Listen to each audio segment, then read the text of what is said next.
وقال فرعون ذروني أقتل موسى وليدع ربه إني أخاف أن يبدل دينكم أو أن يظهر في الأرض الفساد وقال موسى إني عذت بربي وربكم.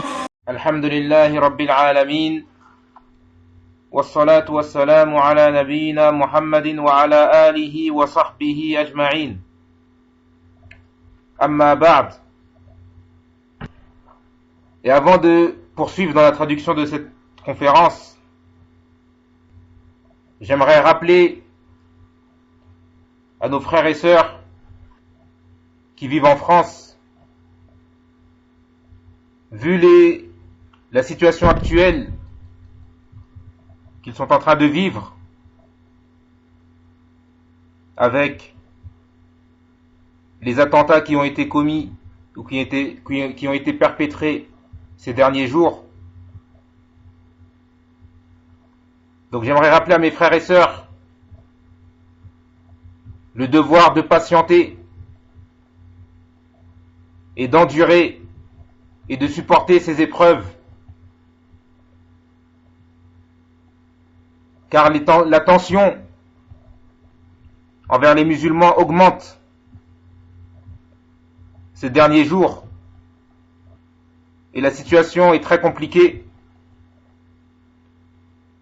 Beaucoup se font insulter, provoquer, ou alors on les regarde mal, et dans certains cas même des frères, des sœurs et des mosquées ont été victimes d'assauts lancés contre eux. Donc, dans cette situation, qui est une situation de fitna, je recommande à mes frères et sœurs de patienter et d'endurer cette épreuve et de demander à Allah subhanahu wa ta'ala de les préserver et de les sauver de cette situation. Et également, je recommande aux frères et sœurs, et plus particulièrement aux sœurs, de rester au maximum chez eux, et lorsqu'ils sortent, d'éviter de sortir seuls, et d'éviter de sortir loin de leur foyer, de leur maison, et d'éviter au maximum les endroits de regroupement de non-musulmans.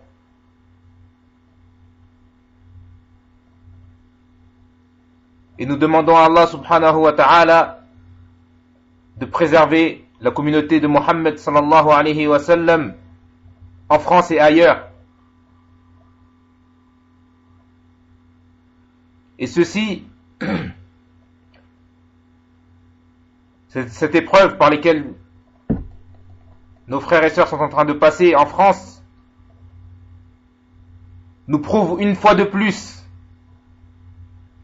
l'obligation d'émigrer et de quitter cette terre dans laquelle ils ne peuvent pratiquer leur religion, dans laquelle ils ne peuvent exposer leur religion, dans laquelle ils ne peuvent s'éduquer et éduquer leurs enfants conformément aux lois de l'islam. Ceci est un rappel pour tous que ce ne sont pas des pays dans lesquels nous devons rester. Et que celui qui en a les moyens émigre vers une terre d'islam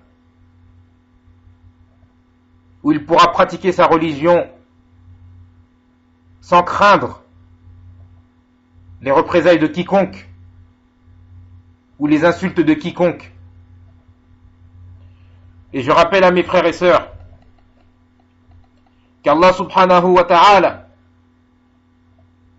dit à la fin de la sourate Al-Mutaffifin, les fraudeurs, la sourate numéro 83, Allah subhanahu wa ta'ala dit إن الذين أجرموا كانوا من الذين آمنوا يضحكون وإذا مروا بهم يتغامزون وإذا انقلبوا إلى أهلهم انقلبوا فكهين وإذا رآهم قالوا إن هؤلاء لضالون وما أرسلوا عليهم حافظين فاليوم الذين آمنوا من الكفار يضحكون على الأرائك ينظرون هل ثوب الكفار ما كانوا يفعلون. Allah subhanahu wa ta'ala dit, dans la traduction rapprochée du sens des versets, les criminels, c'est-à-dire les mécréants, riaient de ceux qui croient, et passant près d'eux, ils se faisaient des œillades, et retournant dans leur famille, ils retournaient en plaisantant, et les voyant, ils disaient, ce sont vraiment ceux-là les égarés. Or, ils n'ont pas été envoyés pour être leurs gardiens. Aujourd'hui, donc, ce sont ceux qui ont cru, qui rient des infidèles. Sur les divans, ils regardent. Est-ce que les infidèles, est-ce que les mécréants ont eu la récompense de ce qu'ils faisaient? Donc, quoi qu'il arrive,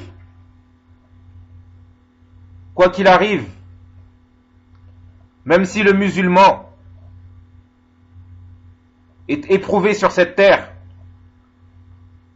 et que l'on se moque de lui, et qu'on l'insulte, et qu'on le rabaisse, qu'il sache, ô musulmans, ô frères musulmans, ô sœurs musulmanes, sachez que si justice n'est pas faite sur terre, elle sera faite dans l'au-delà auprès d'Allah subhanahu wa ta'ala. Donc supportez les épreuves, supportez les moqueries, supportez les insultes, et ne rendez pas le mal par le mal.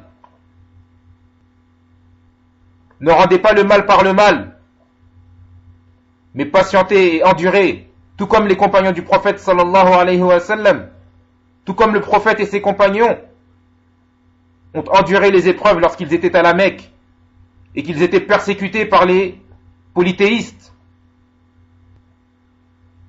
et que les polythéistes se moquaient d'eux et les insultaient et les persécutaient et les agressaient. Allah subhanahu wa ta'ala a ordonné aux croyants dans cette période-là d'endurer les épreuves et de ne pas riposter, car il n'y avait aucun intérêt à riposter à ce moment-là. Le prophète sallallahu alayhi wa sallam et les compagnons ont vécu pire que ceux que nous vivons actuellement, et ils ont patienté et enduré jusqu'à ce qu'Allah subhanahu wa ta'ala leur a donné la victoire sur leur ennemi. Et nous, en tant que musulmans, à cette époque, et qui essayons de suivre la voie des pieux prédécesseurs, la voie du prophète sallallahu alayhi wa sallam et des compagnons radiyallahu anhum, et de ceux qui les ont suivis convenablement, parmi les meilleures générations, nous devons patienter également.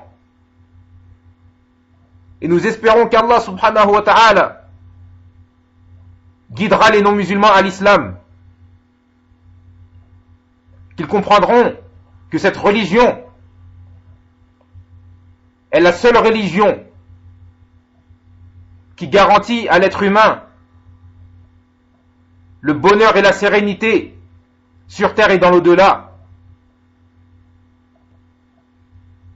Car nous, les musulmans, nous ne cherchons pas le mal pour l'humanité,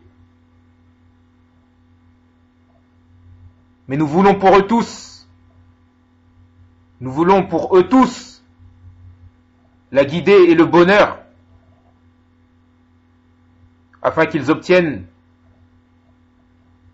la grâce d'Allah subhanahu wa ta'ala, leur permettant d'entrer au paradis. Ceci était en guise de rappel. Et à présent, nous allons poursuivre la traduction de la conférence de Cheikh Salih Al-Fawzan, hafidhahullah ta'ala. Donc le Cheikh il dit, après donc qu'il nous ait rappelé la raison pour laquelle Allah subhanahu wa ta'ala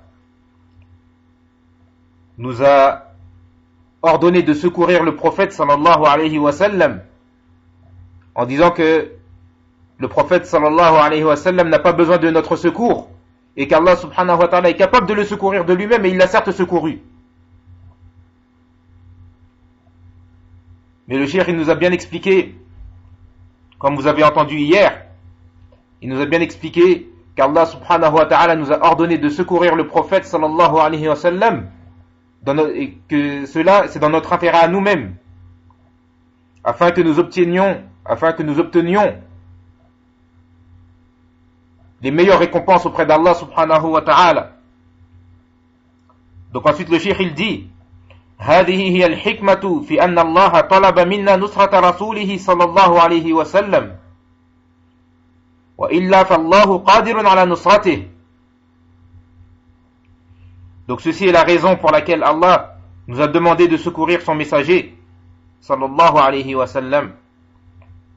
Mais sinon, Allah de lui-même est capable de le secourir.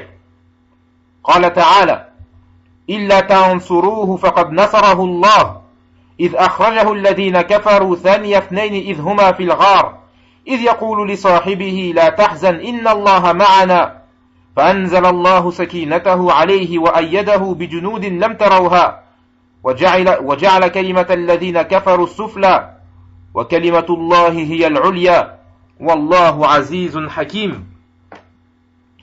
والله عزيز حكيم. Donc Allah subhanahu wa ta'ala dans ce verset il nous dit, si vous ne lui portez pas secours, Allah l'a déjà secouru. Lorsque ceux qui avaient mécru l'avaient banni, deuxième de deux, quand ils étaient dans la grotte et qu'il disait à son compagnon, ne t'afflige pas, car Allah est avec nous. Allah fit alors descendre sur lui sa sérénité et le soutien de soldats que vous ne voyiez pas. Et il abaissa ainsi la parole des mécréants, tandis que la parole d'Allah eut le dessus, et Allah est puissant et sage. فَقَدْ نَصَرَهُ اللَّهُ إِذْ أَخْرَجَهُ الَّذِينَ كَفَرُوا. Donc Allah l'a secouru. Allah l'a secouru lorsque les mécréants l'ont banni. لما هاجر أصحاب رسول الله صلى الله عليه وسلم وبقي الرسول صلى الله عليه وسلم وأبو بكر لما أذن الله له بالهجرة أراد الرسول صلى الله عليه وسلم أن يلحق بأصحابه. Lorsque les compagnons du prophète sallallahu alayhi wa sallam ont émigré et que le prophète sallallahu alayhi wa sallam est resté avec Abu Bakr à Mecca, à la Mecque.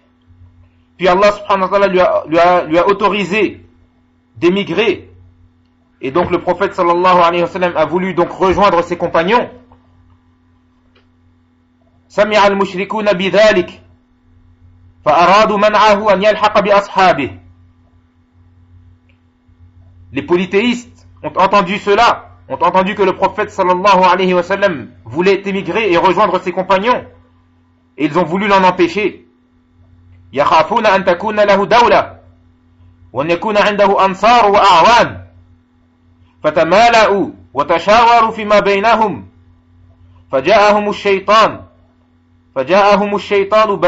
برأي اتخذوه وهم أنهم يجمعون من كل قبيلة شابا قويا ويكون معه سلاح فإذا خرج النبي صلى الله عليه وسلم من بيته ضربوه ضربة واحدة بجميع ما معهم من السلاح حتى يتفرق دمه في القبائل فلا تقدر قريش على أخذ الثأر من القبائل كلها.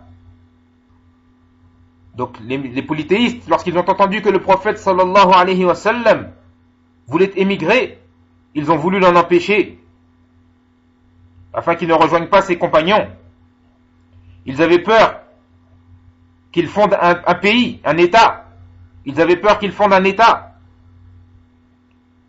et qu'il se retrouve avec des alliés et des secoureurs. Et donc ils se sont consultés entre eux. Et le shaitan leur est venu et leur a donné un conseil. Leur a conseillé une chose qu'ils ont suivie. Et cette chose, c'est quoi? C'est qu'ils rassemblent de chaque tribu un jeune homme fort. Et chaque jeune homme aura avec lui une arme. Et lorsque le prophète sallallahu alayhi wa sallam sortirait de sa maison, alors chaque jeune homme frapperait le prophète sallallahu alayhi wa sallam d'un seul coup. Afin que quoi? Afin que le sang du prophète sallallahu alayhi wa sallam soit partagé entre toutes les tribus. Et que Quraysh, et que la famille du prophète sallallahu alayhi wa sallam de Quraysh ne puisse pas se venger contre toutes les tribus. عزموا على هذا وجلسوا عند بابه. Donc c'était l'intention ferme qu'ils avaient de faire cela. Et ils se sont assis, tous ces jeunes hommes, ils se sont mis à la porte du prophète sallallahu alayhi wa sallam, attendant sa sortie. أوحى الله إلى نبيه صلى الله عليه وسلم بمكيدتهم. Mais Allah subhanahu wa ta'ala a révélé au prophète sallallahu alayhi wa sallam leur ruse. Allah a révélé leur ruse au prophète sallallahu alayhi wa sallam. فأمر صلى الله عليه وسلم عليا رضي الله عنه أن ينام على فراشه حتى يروه ويظنون أنه الرسول وباتوا ينظرون إليه وهو على الفراش وخرج صلى الله عليه وسلم من بينهم وهم لا يشعرون. Donc le prophète sallallahu alayhi wa sallam a ordonné à Ali radiyallahu anhu de dormir sur son lit pour que ces jeunes qui étaient donc devant la porte du prophète sallallahu alayhi wa sallam voient qu'il y a toujours quelqu'un dans le lit et qu'ils pensent que c'est le prophète. Et ils ont passé la nuit à le regarder sur son lit, alors que le prophète sallallahu alayhi wa sallam est sorti au milieu d'eux sans qu'ils ne s'en rendent compte. ألقى الله عليهم الذلة والمهانة فأخرجهم من بينهم وذر التراب على رؤوسهم وهم لا يشعرون. Donc Allah subhanahu wa ta'ala a jeté sur eux l'humiliation et il a fait sortir le prophète sallallahu alayhi wa sallam au milieu d'eux. Il a répandu de la terre sur leur tête sans qu'ils ne s'en rendent compte. وخرج هو وصاحبه أبو بكر مختفيين. Et c'est alors que le prophète sallallahu alayhi wa sallam avec son compagnon Abu Bakr sont sortis en cachette. وذهب إلى غار ثور جنوب مكة واختبأ فيه عن المشركين. Et ils sont partis, le prophète et Abu Bakr, ils sont partis dans la grotte qui s'appelle la grotte de Thawr, au sud de la Mecque. Et ils se sont cachés dedans des mécréants. والمشركون بثوا الجواسيس وبثوا الذين يبحثون عن الرسول صلى الله عليه وسلم وجعلوا الجوائز العظيمة لمن يأتي به حيا أو ميتا فلم يفلحوا. Et les hypocrites, et les polythéistes ont envoyé des espions Ils ont envoyé des gens pour aller à la recherche du prophète sallallahu alayhi wa sallam. Et ils ont promis les plus grandes récompenses pour quiconque ramènerait le prophète sallallahu alayhi wa sallam, mort ou vivant. Mais ils n'ont pas réussi. حتى جاء المشركون ووقفوا على الغار الذي فيه الرسول صلى الله عليه وسلم وصاحبه. Jusqu'à ce que même les polythéistes se sont retrouvés juste devant la grotte dans laquelle était le prophète sallallahu alayhi wa sallam avec son compagnon Abu Bakr. فعند ذلك خاف أبو بكر على رسول الله صلى الله عليه وسلم وقال يا رسول الله لو نظر أحدهم إلى موضع قدمه لرآنا. Et c'est alors que Abu Bakr radiallahu anhu a eu peur pour le messager d'Allah sallallahu alayhi wa sallam. Et il a dit: ô messager d'Allah, si l'un d'entre eux regardait au niveau de ses pieds, il nous verrait. فقال صلى الله عليه وسلم يا أبا بكر ما ظنك باثنين الله ثالثهما. Alors le prophète sallallahu alayhi wa sallam lui a dit: ô Abu Bakr, que penses-tu de deux hommes dont Allah est leur troisième? وأنزل الله في ذلك قوله تعالى إلا تنصروه فقد نصره الله الآية. Et alors à ce moment-là, Allah a révélé donc ce verset: si vous ne le secourez pas, Allah l'a certes déjà secouru lorsque ceux qui ont mécru l'avaient banni. وفي الآية الأخرى وإذ يمكر بك الذين كفروا ليثبتوك أو يقتلوك أو يخرجوك ويمكرون ويمكر الله والله خير الماكرين. Dans l'autre verset, lorsqu'Allah subhanahu wa ta'ala dit dans la traduction rapprochée du sens: et rappelle-toi le moment où les mécréants complotaient contre toi pour t'emprisonner ou t'assassiner ou te bannir. Ils complotèrent, mais Allah a fait échouer leur complot, et Allah est le meilleur en stratagème. فمكر لرسوله صلى الله عليه وسلم وهم لا يشعرون وأخرجهم من بينهم. Donc Allah subhanahu wa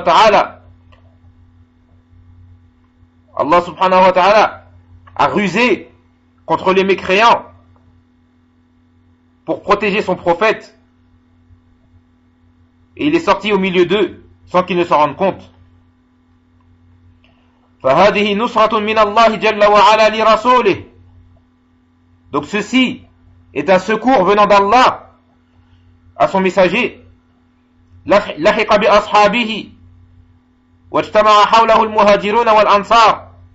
المهاجرون الذين هاجروا من مكة والأنصار الذين هم أهل المدينة اجتمعوا في المدينة حول رسول الله صلى الله عليه وسلم. Donc Allah subhanahu wa ta'ala, donc ceci afwan est un secours venant d'Allah pour son prophète,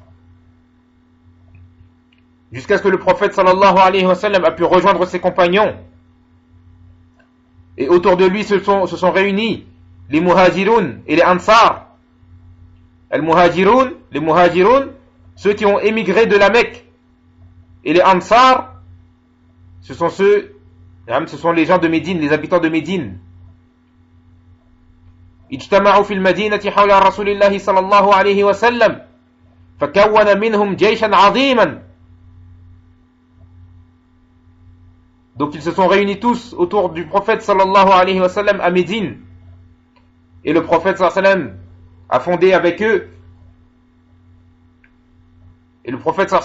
avec eux une immense armée, une armée immense.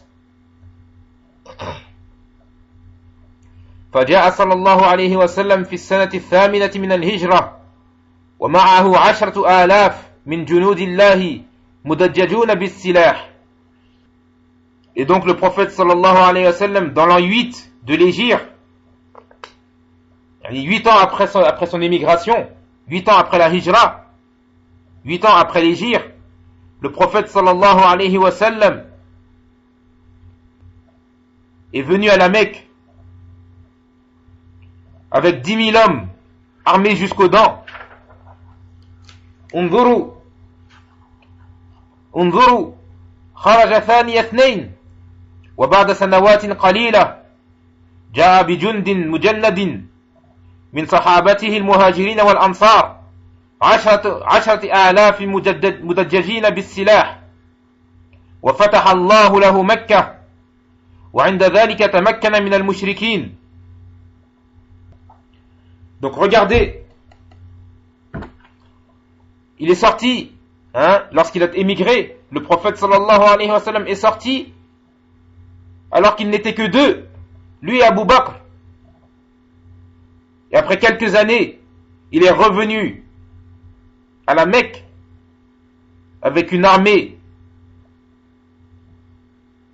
constituée de ses compagnons, les Muhajirin et les Ansar, une armée de 10 000 hommes, une armée de 10 000 hommes, armés jusqu'aux dents. Puis Allah subhanahu wa ta'ala l'a aidé à reconquérir la Mecque. وعند ذلك تمكن من المشركين ولو شاء لقتلهم جميعا ولكنه صلى الله عليه وسلم حليم لكنه صلى الله عليه وسلم كريم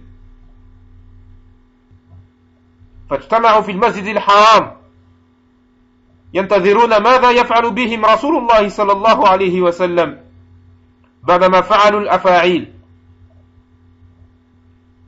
فوقف صلى الله عليه وسلم وأخذ بباب الكعبة وقال: يا معشر قريش، ما تظنون أني فاعل بكم؟ قالوا: خيرا، أخ كريم وابن أخ كريم. قال: اذهبوا فأنتم الطلقاء. Donc le prophète sallallahu alayhi wa sallam, lorsqu'il a reconquis la Mecque, à ce moment-là, les polythéistes étaient à sa merci. Et s'il le voulait, il les aurait tués. S'il le voulait, il les aurait tous tués. Mais le prophète sallallahu alayhi wa sallam est généreux. Mais le prophète sallallahu alayhi wa sallam est indulgent. Ils se sont réunis dans la mosquée sacrée de la Mecque en attendant ce qu'allait faire d'eux le prophète sallallahu alayhi wa sallam après qu'ils aient fait tout type d'actes barbares. Après qu'ils aient fait tout type d'actes barbares, ils attendaient ce que le messager d'Allah sallallahu alayhi wa sallam allait faire d'eux. Alors le prophète sallallahu alayhi wa sallam s'est tenu debout et en tenant la porte de la Kaaba, il a dit: ô peuple de Quraysh, que pensez-vous que je vais faire de vous? Ils ont répondu: du bien. Un frère noble est le fils d'un frère noble.